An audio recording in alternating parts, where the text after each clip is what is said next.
আরে 3টে বেজে গেছে। এই ওঠ। মারলি কেন? তোকে বলেছিলাম না সূর্য উঠলে ওই ঘরে তোষকটা রোদে দিবি, আর তুই এখানে পড়ে পড়ে ঘুমাচ্ছিস। তুই ঘুমাচ্ছিলি দেখে তো আমি একটু ঘুমাচ্ছিলাম। আরে আমি সারাদিন কাজ করার পর ঘুমিয়েছি, তোর মতো রাতের থেকে ঘুমাচ্ছি না।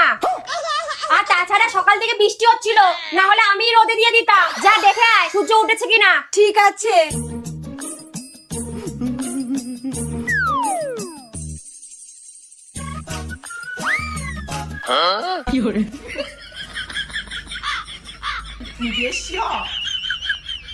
না আমি গিয়ে দেখি কি করছে, আবার যদি ভুলে যায়।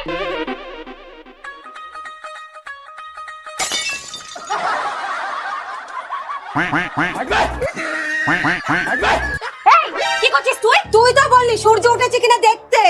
উফ, আমি পাগল হয়ে যাব। চল চল আমার সাথে, চল চল চল। এই দেখ আলুর বস্তার মতো দলা পাকিয়ে পড়ে আছে, তুলে নিয়ে গিয়ে বাইরে ফেল। এই একটা কথা বলবো? বল। এটা তো কোনো কাজেই লাগে না, শুধু শুধু এখানে ওখানে পড়ে থাকে।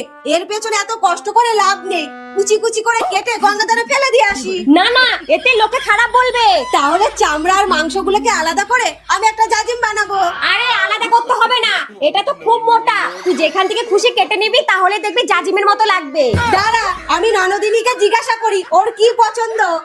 ননদিনী, একদম আমার কাছে আসবে না, তাহলে কিন্তু বালিশ দিয়ে মেরে মাথা ফাটিয়ে দেবো।